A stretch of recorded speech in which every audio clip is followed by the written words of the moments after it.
দলের পক্ষ থেকে আজকের আয়োজনে কেন্দ্রীয় নেতৃবৃন্দ উপস্থিত আছেন। প্রায় শতবর্ষী রাজনৈতিক নেতাদেরকে নিয়ে আজকে আমরা আপনাদের সামনে উপস্থিত হয়েছি।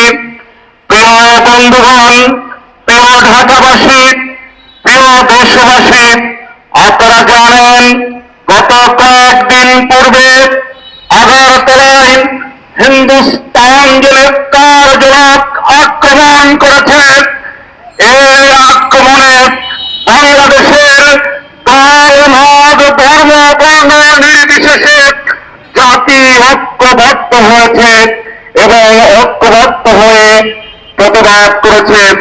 বন্ধুগণ, আজ আপনাদেরকে কথা বলতে চাই, হিন্দুস্তানি আধিপত্যবাদী যেই সকল লোক হিন্দুস্তানে বসে বাংলাদেশকে প্রতিনিয়ত উস্কাচ্ছেন, প্রতিনিয়ত হুমকি ধমকি দিচ্ছেন, আপনাদেরকে একটি কথা বলতে চাই, আপনারা বাংলাদেশ দখলের কথা বলছেন, আপনারা চট্টগ্রাম দখলের কথা বলছেন, আপনারা চট্টগ্রাম বন্দর নিয়ে যাওয়ার কথা বলছেন।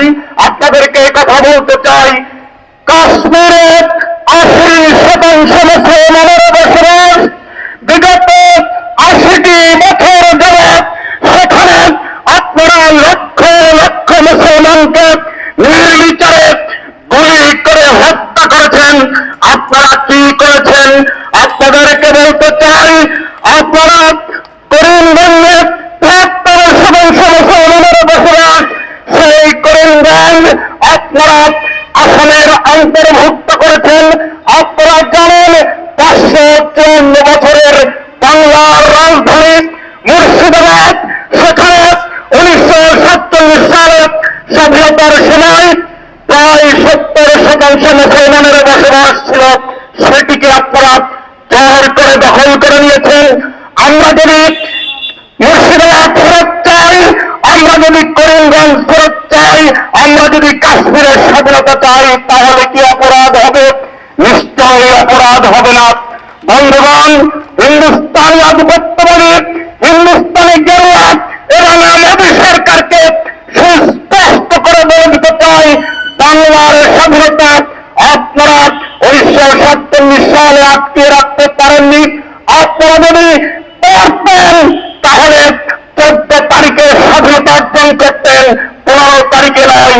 আপনারা 15 তারিখে স্বাধীনতা অর্জন করেছেন, তার মানে ব্রিটিশের ফেলে দেওয়া খণ্ডিত আংশিক ভারত, সে অর্থে ভারতকে আগে কার্যত স্বাধীন রাষ্ট্র বলা চলে না, যে অর্থে বাংলাদেশের এ অঞ্চলের মানুষ জীবন দিয়েছে, রক্ত দিয়েছে, চাষির দড়ি গলায় নিয়েছে, বারবার প্রমাণ করেছে আমরা স্বাধীন, আমরা স্বাধীনতা থাকতে চাই।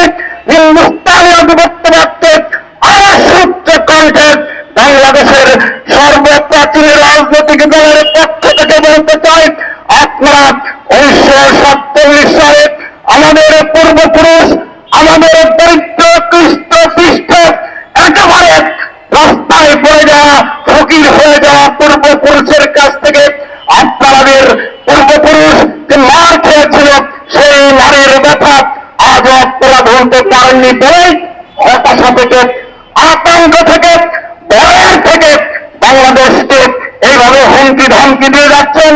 আমরা পরিষ্কার করে বলতে চাই, হাজার বছর বাংলা শাসন করেছে আমাদের এই পূর্বপুরুষ মুসলিমরা।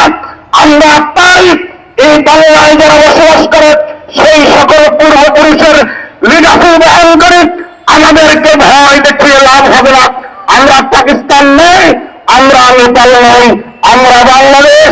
আপনার পেটের ভেতরে বসবাস করি, পেটের ভেতরে যদি ক্যান্সার হয় সারা শরীরে ছড়িয়ে পড়ে। বাংলাদেশকে যদি অস্থির করতে চান, আমাদের পূর্বপুরুষ ভারত ভেঙে খান খান করে দিয়েছিল, আমাদের সেই জাতিসত্তার রাজনীতি আজও বাংলাদেশে বিদ্যমান। আবার যদি আপনারা ভাঙনের কবলে পড়েন, আপনাদের গেরুয়া হিন্দুত্ববাদী অপশাসন এবং মুসলিম নির্যাতনের কারণে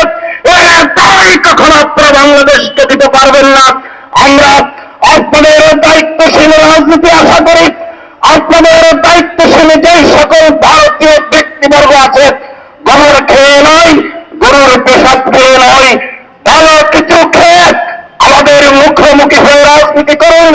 সমতা সম্মান জীবনের